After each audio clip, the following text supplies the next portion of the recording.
ẹ̀yin tèmi tó tún ti ń rúgbó bọ̀ báyìí o Abidjan ti jáde o lórí fídíò tí àfáàsù náà ṣe tó ti lóun máa rìlíìsì voice note ti Saheed Òṣùpá tó rìkọ́dì lẹ́yìn Saheed Òṣùpá.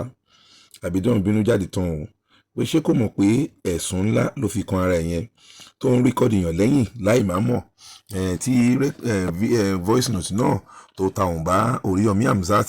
àti Àmì Ọlọ́run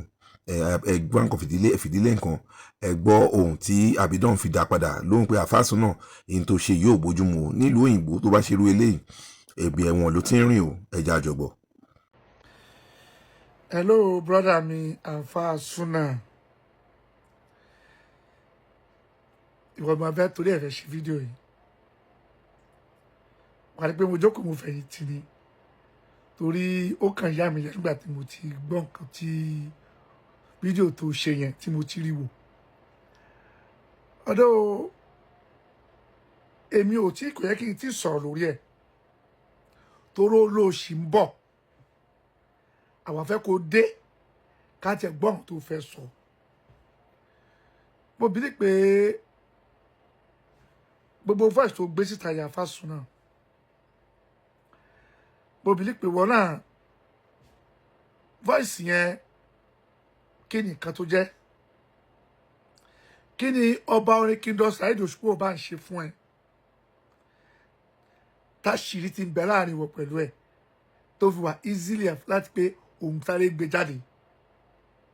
O dùn olórí ọba orin nìkan o, Oríyọmí Hamzat ó fi tiẹ̀ náà kún, Sheikh Àmì Ọlọ́run Jamiu ó fi tiẹ̀ kún, olóyè Adéyẹmọ Sunday Igboho ó fi tiẹ̀ kún. O pírẹ́dì pé olóò máa fàjà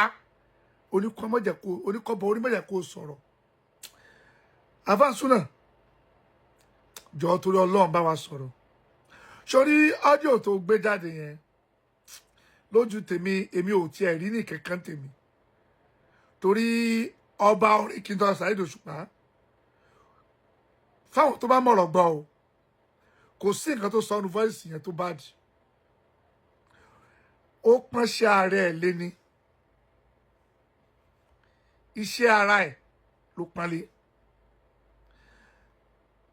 torí nǹkan tí mi gbọ́ tó yí o play yẹn iṣẹ́ tó mọ̀ táyé mọ̀ kó mọ̀ ṣe jù ló fi pọ́nrẹ́ ẹ̀ lé àti pé tọ́lọ́rọ̀ méjì bá ríra wọn Yorùbá ní sọ̀rọ̀sọ̀rọ̀ náà máa padà di.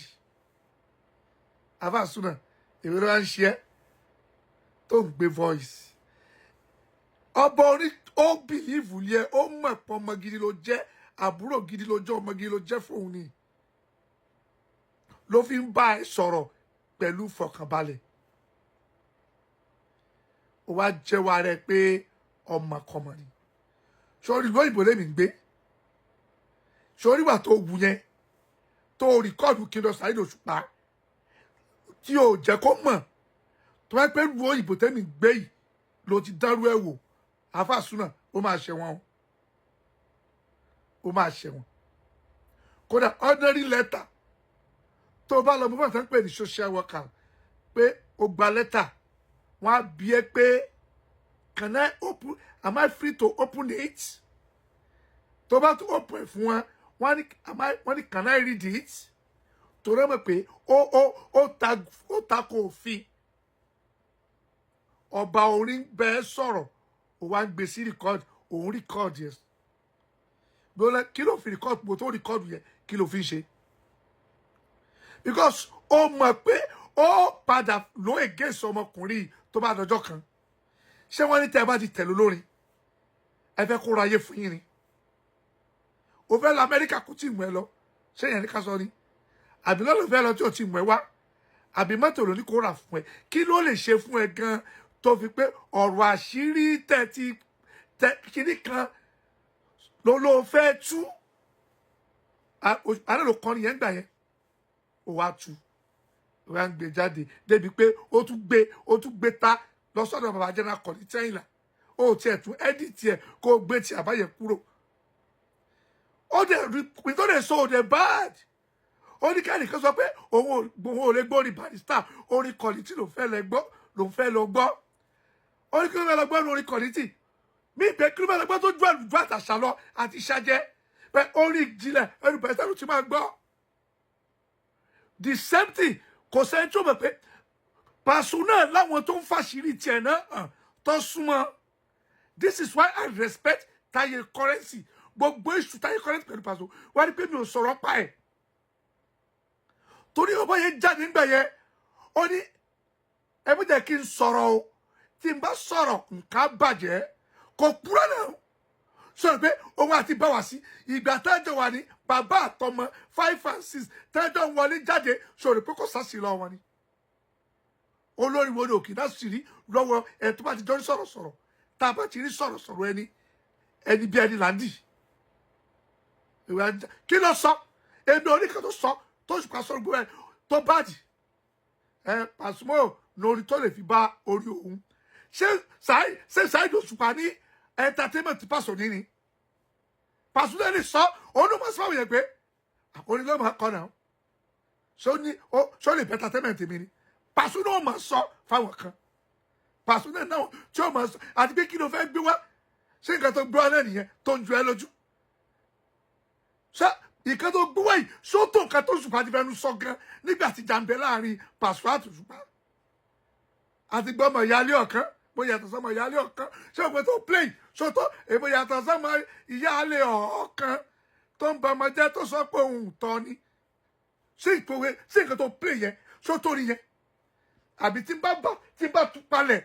ẹgbẹ̀rún mẹkáníìkì kò ní lè rí tó ṣòtọ́ nǹkan tó play yẹn kò sí nǹkan tó fẹ́ play tó fẹ́ gbé wá tó ṣùgbọ́n kò tí ìfẹ́nu ẹ̀ fi bójú fún Paso nígbà tí tíjà ń bẹ láàrin wọn náà it's not written. It's not a new thing. Ìwà ń gbé jáde tẹ́ ẹ bá ládvantage ẹ lórí ọ̀fẹ́ pẹ̀lú àwọn ẹni yẹn wọ́n ti ẹ̀ lè mọ báyìí sọ̀rọ̀ ẹjọ́ ń flow láì doubt ẹ láì bẹ̀rù ẹ̀tún rí kan ṣe ju pé kẹ́ ẹ mọ sórí burúkú. Wa ló ń bọ̀ ò tí ì dé. Afasuna, we are expecting you. Because tó bá dé bọ̀rọ̀ àwa máa dé àwa máa wá. Àfọ̀rọ̀ ẹsẹ̀ bí bókè ò bá lọ bá mọ̀ọ́mọ̀ màmá ọ̀lọ́ bókè. Olóògbọ́ ló sọ fún wa I expect ẹ kó tètè dé torí kan tó fẹ́ sọ yẹn the only thing tó lè mọ ẹ gbà yìí òun ni ibi tó bá gbé voice tó Òṣùpá ti sọ fún ẹ pé òun ti lé mọ́gùn lẹ́ fún Paso àbí òun ti fún Paso ní mọ́jèlé jẹ àbí Paso máa kú níjọba yìí àbí òun máa ṣe tó máa fi kú kì í ṣe pé ó sọ pé ó bó ṣe play voice tó play yẹn nobody can argue with Òṣùpá ló sọ̀rọ̀ tó wá fẹ́ múrú voice yẹn wá tó ti náà fẹ́ pa Paso ó ti ṣe kinní kan fún ó ti lo oògùn fún ó máa tó kú irú tó ń jáde tó wá ní kọ́lẹ́jì sọ pé kinní yẹn wọ́n sọ pé àwọn òfẹ́ wọ́n sọ pé ń bí irú voice yẹn ni kò wá play fún wa Afasuna I love you so much gbogbo ibi tó ti ń gbà yìí ní Nàìjíríà àti lókè òkun ọlá Saheed Òṣùpá ló fi ń gbà yìí orí ọ̀fẹ́ láti mọ bẹ́ẹ̀ nìyẹn sọ̀rọ̀ òun flọ́ pẹ̀lú ẹ̀ bó ṣe wù ẹ́ òun wá gbé fòsì òun rìkọ́ọ̀dì ẹ̀ irú ilẹ̀ mọ̀ jẹ́ kí àwọn èèyàn lábàyẹ ni wọ́n fẹ́ máa fáwọn èèyàn látẹ̀sán àwọn ọmọ sọ pé wọ́n ṣe ìgbéraga Afasuna I love you so much I follow you because of King Saheed Òṣùpá èèyàn gidi kan ni mo pè ẹ́ ibi tí n bá rò pé máa bọ́gbọ́n tí n bá bágàn bẹ́ẹ̀ ó máa ń dùn mí gan olóńbọ̀ ni àti ní kò dé o àṣírí expect ẹ kò dé ká tó pọn kí tá a máa sọ bó dé mi lójú pé ìkan tó fà yìí ẹlúlù tó fàjò ni orí ara ẹ ló máa fà lé mo sọ pé méjì kan wà má dọ́dọ̀ wọn kódà bá báyàwó ẹ̀ sùn fi wọ́n lè jẹ́ pé máa lọ Paso àti Òṣùpá Káàbà ni wọ́n mo mọ̀ pé ọ̀nà ti máa lóríṣiríṣi fídíò lóríṣiríṣi ṣùgbọ́n mo bìlí pé o ò tí ì rí anything fídíò ẹ̀ ṣì ń bọ̀ Afasuna you are disappointed me oh ó ga fún ẹ gan Afasuna lẹ́nu tiẹ̀ Òṣùpá fẹ́ pa ẹ́ kí ló fẹ́ pa ládùn ẹ wẹ anyway àwọn ò tí ì mọ̀ kan tó wà láàrin yín àwọn ò dẹ̀ fẹ́ mọ̀ ṣùgbọ́n olóńbọ̀ oníwà bá kan jẹ́ Olóṣùpá ní kò ṣe nǹkan tó fẹ́ tó ní kò ṣe Òṣùpá ló gbọ́wọ́ jẹ́ gbì òun ò lè kú gbì ló fi ní kó lọ tètè ṣe nǹkan tó fẹ́ ṣe tí voice tó kù bá wà tètè wọ́n bá gbé jáde so that a fẹ́ mọ̀ nǹkan tó ṣẹlẹ̀ gan ṣùgbọ́n mo ní the voice tó ṣùgbọ́n kò fẹ́ pa Pasuma àbí tó sọ́pọ̀ ti fún Pasuma ní kan jẹ àbí tó ṣe máa jẹ́ kí ayé rí pé Òṣùpá ó lé pupa kú sí Paso bá a gbé voice yẹn wá àfẹ́ wọn ní o mo dẹ̀ bí pé láìpẹ́ yìí Àgbàlẹ̀ tún máa fún ẹni invitation ìwọ náà wà lọ gbẹrù sí interview lọ́dọ̀ Àgbàlẹ̀ tún máa pa Àgbàlẹ̀ tún láì kírun kan bẹ́ẹ̀ kò yẹ ẹ́ sè ṣùgbọ́n bá wá sí ọ̀gá ńlá fújì Kingdom Saheed Òṣùpá ọba ńlá fújì wọ́n jọ lò pọ̀ ní wọ́n jọ lẹ̀ pọ̀ ní 2500 piece 100 people yín ẹ̀ lè dáàrin wọn ẹ̀ lè dájà sí wọn láàrin mọ́ láéláé ìyẹn tún dijọ́ mi ire o we are waiting.